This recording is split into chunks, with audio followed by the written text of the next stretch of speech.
On a Tuesday morning that felt like any other, the city hummed along its usual rhythm, cars inching through downtown traffic, coffee cups clutched in hurried hands, and people weaving through sidewalks with their eyes half on their phones and half on the day ahead. Among them was a woman who didn't stand out at first glance, not because she was trying to blend in, but because she carried herself without fanfare. She wore a tailored charcoal suit, not flashy but clearly well made, and carried a worn leather portfolio that had seen more boardrooms than most people see lunch breaks. Her name wasn't on any marquee, but if you followed the tech world closely, you'd know her company was quietly reshaping how artificial intelligence infrastructure worked behind the scenes for hospitals, schools, and even city power grids. She walked into a branch of one of the country's largest banks just after 9. The place was already busy, lines forming at the teller windows, a couple arguing softly over a joint account, an elderly man patiently waiting for help with a check. She didn't head straight to the private client desk even though she could have. Instead, she took her place at the end of the regular line. She'd learned long ago that showing up without an entourage often revealed more about people than any meeting ever could. When her turn came, she stepped up to the counter with a calm smile and placed her driver's license on the glass. "Good morning," she said simply. "I'm here to verify a few details for a corporate account." The teller, a young man with earbuds dangling around his neck and a name tag that read T. Reynolds, barely looked up.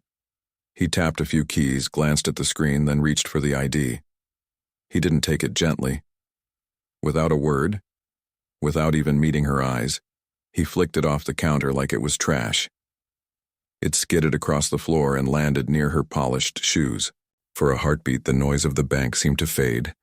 The beeping of deposit slips, the murmur of conversations, the whir of the receipt printer, all of it blurred into silence. She didn't flinch, didn't sigh, didn't snap back with the sharp retort that rose instantly to her throat.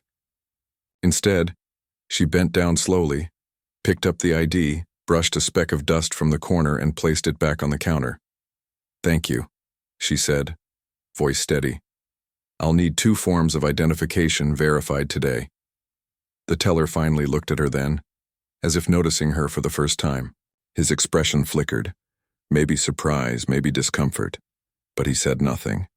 He just took the ID again, this time holding it properly, and began typing. What he didn't know was that this woman had spent the last 15 years building something from nothing. She'd started in a garage with 2 laptops and a dream that sounded too big for someone who looked like her. Investors had laughed. Partners had backed out last minute. Once, during a pitch meeting, a venture capitalist had asked if she was the assistant and told her to wait outside until we call you.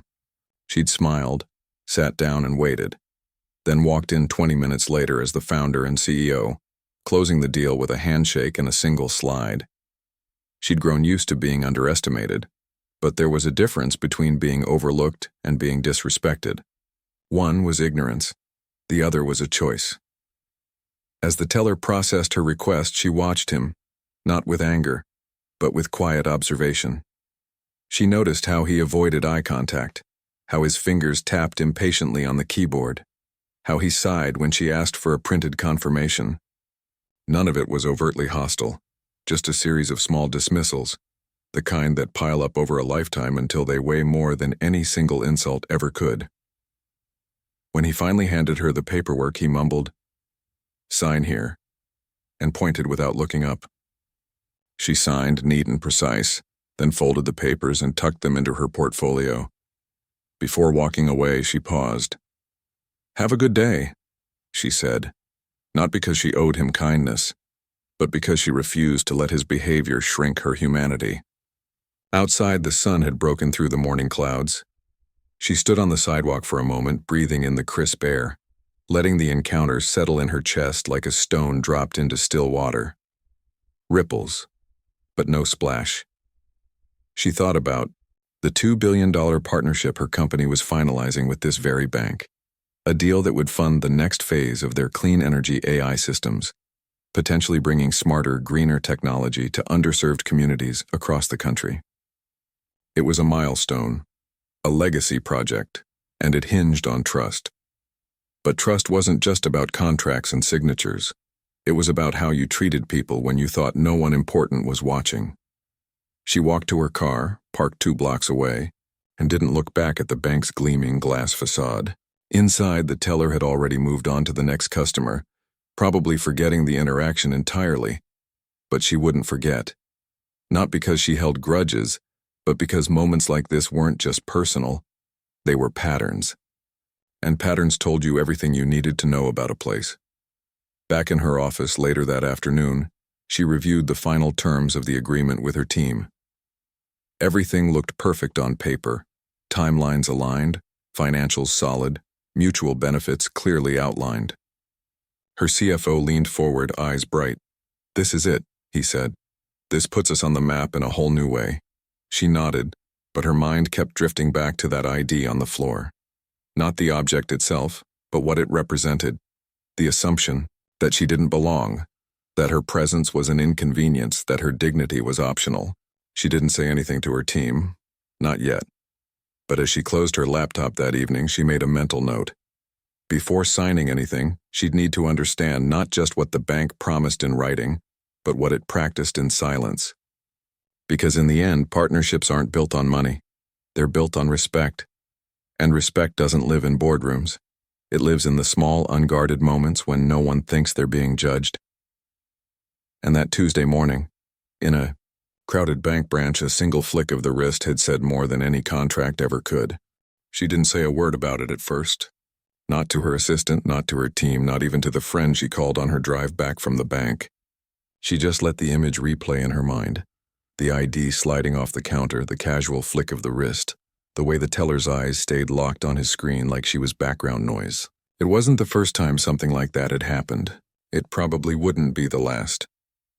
But this time felt heavier, maybe because of what was at stake.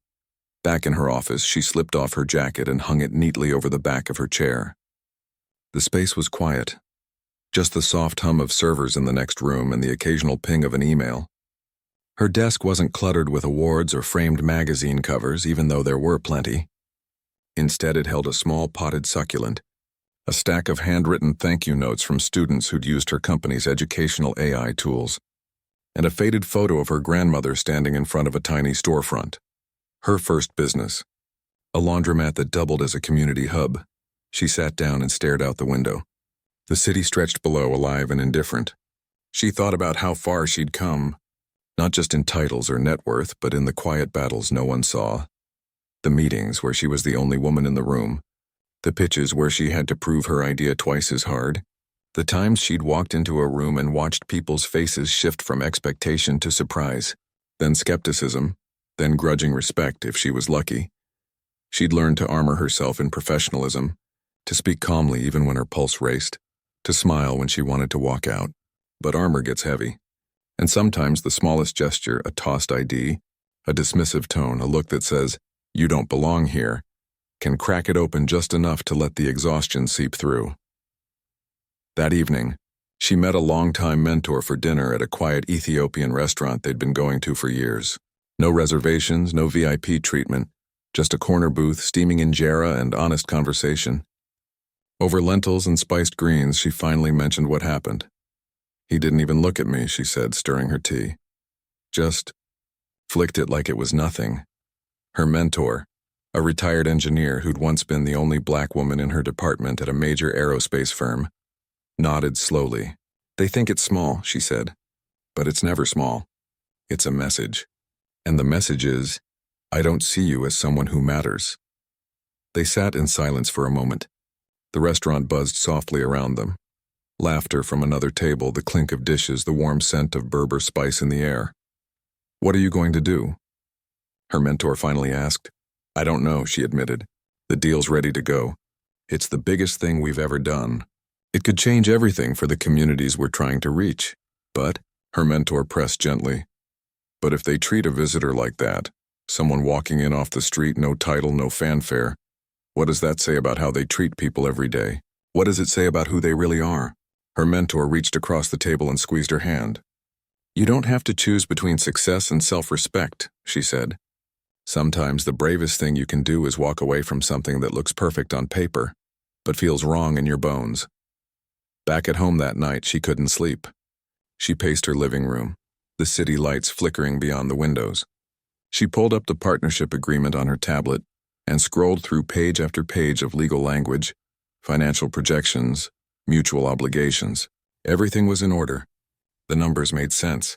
The timeline was solid. The bank's leadership had been enthusiastic, even complimentary during their last call. But none of that addressed the unspoken question. Can you trust an institution that doesn't teach its people to treat others with basic decency?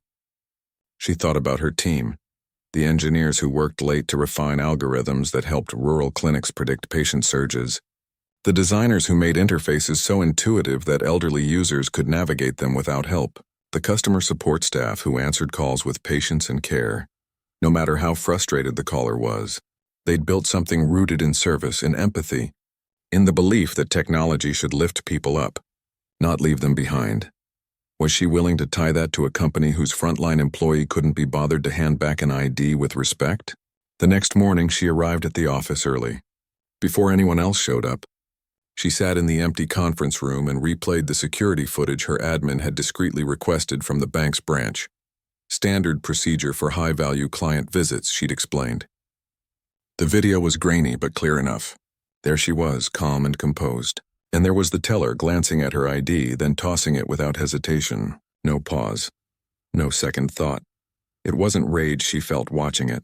It was sadness. Sadness that in 2025, in a bank that prided itself on inclusive innovation, this was still normal. Sadness that respect had to be earned twice, once by merit and again by presence. Later that day, during a strategy session, her CFO brought up the partnership again. "We're ready to sign," he said, tapping a folder on the table. Legal gave the final green light. "All we need is your go-ahead." She looked around the room, at the faces of people who'd poured their hearts into this company, who believed in its mission not because of the profit margin, but because of the impact. She thought about the schools waiting for their new learning tools, the hospitals counting on faster diagnostics, the neighborhoods that would get cleaner energy because of this deal, and then she thought about that ID on the floor. "I need one more day," she said quietly. Just one. No one questioned her. They knew better. They'd seen that look before, the one that meant she wasn't just weighing options but principles. That afternoon, she called the bank's senior relationship manager, the one who'd flown out twice to meet her, who'd spoken passionately about shared values and long-term vision. She didn't mention the incident. Not directly. Instead, she asked a simple question. How do you ensure that every person who walks into your branches, no matter what they look like or how they're dressed, is treated with dignity? There was a pause on the other end, then a careful, polished answer about training programs, customer service standards, and diversity initiatives. It sounded good. It probably even was good, on paper. But policies don't change culture. People do. And if the people at the front lines don't embody those values, then the policies are just words. She hung up and sat back in her chair, staring at the ceiling. The weight wasn't just about one teller. It was about what she was willing to accept in the name of progress. Was it progress if it came at the cost of her own integrity? She didn't have the answer yet. But for the first time, she allowed herself to consider that walking away might not be a loss. It might be a statement. A quiet one, maybe, but powerful all the same. Because sometimes the most important partnerships aren't the ones you sign. They're the ones you refuse to. The next morning, the office felt different. Not because anything had changed on the surface, but because she carried a new kind of quiet with her. It wasn't hesitation. It was clarity forming slowly, like frost on a window pane, one careful layer at a time. She walked past the open workspaces where her team was already deep in code reviews and design mock-ups. Their voices low, but energized. They believed in what they were building. And that belief was the reason she couldn't rush this decision. She closed her office door, not to shut people out, but to give herself space to think without the pressure of expectation. On her desk sat the final draft of the partnership agreement, printed on crisp paper, signed by the bank's legal team, waiting only for her initials. Beside it, a small notebook where she'd scribbled questions the night before. What are we really gaining? What are we risking? Who are we becoming if we ignore what we saw? Her CFO knocked lightly and stepped in without waiting for a reply. He'd worked with her for nearly a decade, long enough to read her silences. "You're thinking about pulling back," he said, not as an accusation, but as an observation. She didn't deny it. "I'm thinking about what this deal says about us," she replied. "Not just what it gives us." He sat down, hands folded. "Look, I get it. What happened at the branch was wrong, unprofessional. But is one employee's behavior enough to walk away from $2 billion? That money funds our next 3 projects. Projects that help real people. Kids in underfunded schools, clinics with outdated systems, neighborhoods that still rely on diesel generators because the grid hasn't caught up." She nodded. "I know, and that's exactly why it's so hard. Because the stakes are high. But if we partner with someone who doesn't share our core values, even if they say they do, what message does that send to our own team? To the communities counting on us?" He leaned forward. "Maybe it's not about the whole bank. Maybe it's just one bad apple. Maybe," she said softly. "But apples don't rot in isolation. They rot in the barrel." They sat in silence for a moment. Outside, someone laughed in the hallway, a bright, unexpected sound that cut through the tension. "Do you remember our first investor meeting?" she asked suddenly. He smiled faintly. "The one where they asked if you were the diversity hire for the pitch." "Yeah, I didn't correct them. I just showed them the prototype. And by the end, they were begging to get in. But I walked away anyway." "Why?" he asked, even though he knew the answer. "Because they never saw me. They saw a checkbox. And I didn't want my company built on that kind of foundation." She tapped the agreement. "This feels the same. The money's real. The opportunity's real. But if the culture behind it doesn't respect basic human dignity, then we're building on sand." Later that afternoon, she called her legal advisor, not to cancel anything yet, but to ask a simple question. "If we terminate this agreement before signing, what's the fallout?" "Technically nothing," the lawyer said. "It's not binding until both parties execute. But there could be reputational ripple effects. The bank might wonder why. People talk. I'm not worried about rumors," she said. "I'm worried about alignment." She hung up and stared out the window again. The sun was lower now, casting long shadows across the street. She thought about the teller, not with anger, but with a strange kind of pity. He probably didn't realize the weight of what he'd done. To him, it was just a piece of plastic. To her, it was a mirror. That evening, instead of going home, she stayed late. She wandered through the empty offices, pausing at whiteboards covered in equations, sticky notes with doodles, half-finished coffee cups. This place wasn't just a company. It was a collection of people who chose to show up every day with care, precision, and purpose. They didn't cut corners.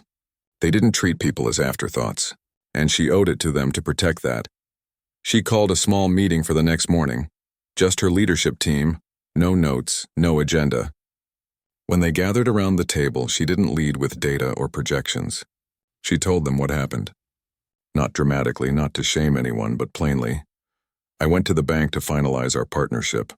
A teller tossed my ID on the floor like it was trash. No apology. No acknowledgement, just indifference." The room went still. One of her engineers, a woman who'd grown up in public housing and coded her first app on a library computer, spoke first. "I've been there. Not the bank, but that feeling. Like you have to prove you belong just to be handed a pen." Another nodded. "It's exhausting. Always performing twice as hard just to be seen as equal." Her CFO sighed. "I hate that you had to go through that, but I still worry about the cost of walking away." "I do too," she admitted. "But what's the cost of staying? If we sign this, we're saying that kind of behavior is acceptable as long as the check clears. And I don't want our name tied to that." She looked around the table. This company was built on more than profit. It was built on respect, for our users, for each other, for the idea that technology should serve everyone, not just the privileged few. If we compromise that now for convenience or capital, we lose the soul of what we've created. No one argued, not because they weren't afraid they were, but because they trusted her, and because deep down they knew she was right. After the meeting, she went back to her office and opened her laptop. She drafted a short professional email to the bank's senior vice president. No accusations, no drama, just a clear, calm statement. "After careful internal review, we've decided to pursue a different strategic direction at this time. We appreciate your time and collaboration and wish you continued success." She didn't hit send yet. She saved it as a draft, but the act of writing it felt like releasing a breath she'd been holding for days. That night, she finally slept, deeply, peacefully. Not because the decision was easy, but because it was honest. And in a world full of noise, honesty was the rarest kind of power. She knew the road ahead wouldn't be smooth. Walking away from $2 billion would raise eyebrows. Some would call it reckless, but others, her team, her mentors, the communities she served, would understand. Because they knew that real progress isn't measured just in dollars, but in dignity. And dignity, once compromised, is hard to rebuild, so she chose to protect it, quietly, firmly, without fanfare, just like she always had. 2 days after the leadership meeting, the email went out. Just 3 sentences, polished but firm, carrying the weight of a decision that would ripple far beyond her inbox. She didn't CC anyone. Didn't add a note of explanation. Just hit send and closed her laptop, as if closing a door she knew she wouldn't reopen. Across town, in a sleek high-rise with floor-to-ceiling windows and espresso machines in every break room, the bank's senior vice president read the message twice. At first, he thought it was a mistake, maybe a glitch in the system. He called his assistant. "Did something happen with the Ellis partnership?" "Not that I know of," came the reply. Everything was green-lit. Legal signed off. The wire was prepped, he frowned. Nothing in the email hinted at trouble. No complaints, no delays, no sudden market shifts. Just strategic realignment. Corporate speak for "we changed our minds," but rarely used at this stage, especially for a deal this size. Curious, and more than a little concerned, he reached out to the branch manager of the downtown location where the initial verification had taken place. "Did anything unusual happen during Dr. Ellis's visit?" The manager, a woman who prided herself on smooth operations, hesitated. "Not that I noticed. She was here briefly, verified her ID, signed the docs, left politely." "Are you sure?" "Well," the manager paused, then remembered the security footage request from the client's office. Actually, her team did ask for video from that morning. Said it was standard protocol. That was enough. He pulled the footage himself. Watched it once, then again, slower this time. There it was. The CEO, calm, professional, standing straight, handing over her ID. And the teller, barely glancing up, flicking it onto the floor like it was nothing. No apology. No acknowledgement. Just business as usual. His stomach dropped. He called human resources immediately. Within hours, the teller was placed on administrative leave pending a full review. The branch manager was summoned for a debrief. Training logs were pulled. Customer service protocols were re-examined. But none of it could undo what had already happened. The bank scrambled quietly. No press release. No public statement. They didn't want this turning into a headline. Not when the client hadn't even accused them of anything. That silence, in a way, was worse than outrage. It left room for speculation, for whispers in boardrooms and investor calls. "Did you hear about the Ellis deal falling through?" "Yeah, apparently something happened at the branch. I heard she walked out furious."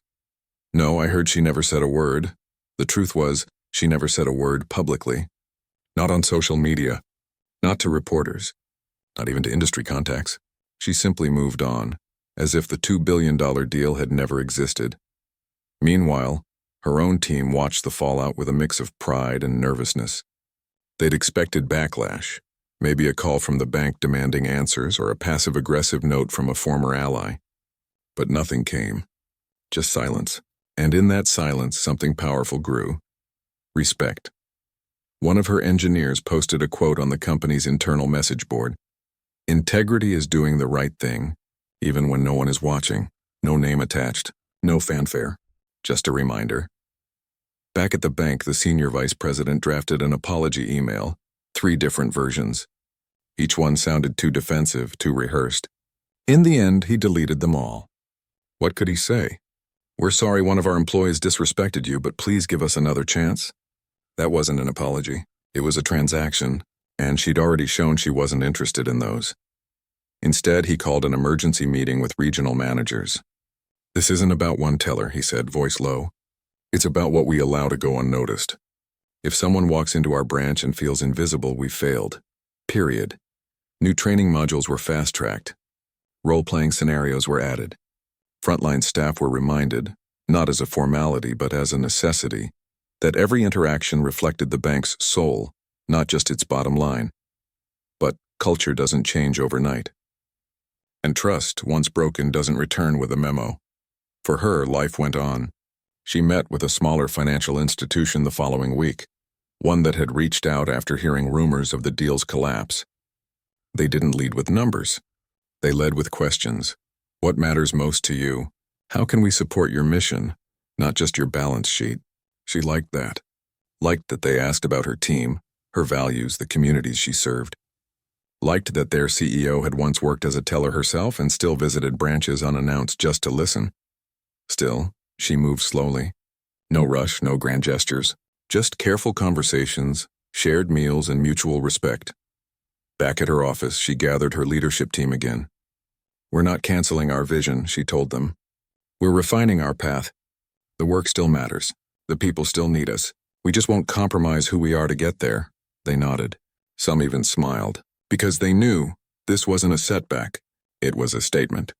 And sometimes the loudest statements are made in silence. Weeks later, someone from the original bank reached out through a mutual contact, hoping to reconnect. She declined politely. Not out of bitterness, but clarity. You don't rebuild trust by asking for another chance. You earn it by changing your behavior and proving it over time. She didn't need to be vindicated. She just needed to stay true. And in the quiet aftermath of a deal that never was, something unexpected happened. Other companies started paying attention, not just to her technology, but to her principles. Partnerships began forming, not because of flashy promises, but because people trusted her word. The $2 billion was gone. But something far more valuable remained: integrity, unshaken. And in a world that often trades dignity for dollars, that was the rarest kind of wealth. A few months later, on a rainy Thursday afternoon, she stood in front of her team in the main conference room, not for a product launch or a financial update, but for something quieter, deeper. The room was full, not because attendance was required, but because people wanted to be there. They'd heard rumors, seen the shift in partnerships, noticed the new energy in the hallways. They knew something had changed, even if they couldn't name it. She didn't start with data. She didn't open a slide deck. She just leaned against the edge of the table, hands in her pockets, and said, I want to talk about respect. Not the kind you earn with titles or corner offices, she explained, but the kind you offer freely, without checking someone's resume first. The kind that shows up in how you hand someone a pen, hold a door, listen when they speak, even if you're having a bad day. It's easy to be kind when the cameras are on, she said, but real character shows up in the moments no one's watching. She didn't mention the bank by name, didn't recount the ID on the floor, but everyone in the room understood. They'd felt the weight of that decision, not as a loss, but as a line drawn in the sand, not to keep others out, but to protect what they'd built together. After she spoke, one of the newest hires, a young woman who'd joined straight out of community college, raised her hand. Does it ever get easier? She asked. Being the only one who looks like you in the room? The room went still. Not out of discomfort, but because it was a question many had asked themselves in silence. She smiled gently. It gets different. Not easier, but you learn to carry yourself in a way that says, I belong here not because I'm allowed to be, but because I've earned it. And I bring something no one else can. And you surround yourself with people who see that, not despite who you are, but because of it. That town hall didn't end with a standing ovation. It ended with quiet nods, thoughtful glances, and a few people lingering afterward to say thank you, not for the words, but for the permission to believe their dignity wasn't negotiable.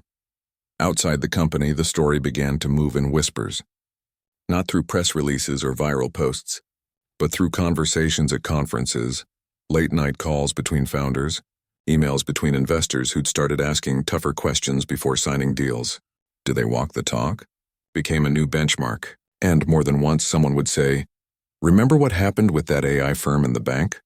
That's the kind of leadership we need. The original bank never issued a public apology, but quietly, they overhauled their frontline training. They brought in consultants who'd lived the experiences they'd failed to see.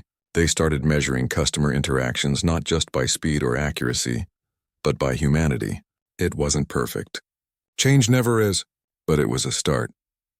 Meanwhile, her company signed a new partnership with a smaller mission-driven financial group that had spent decades serving overlooked communities.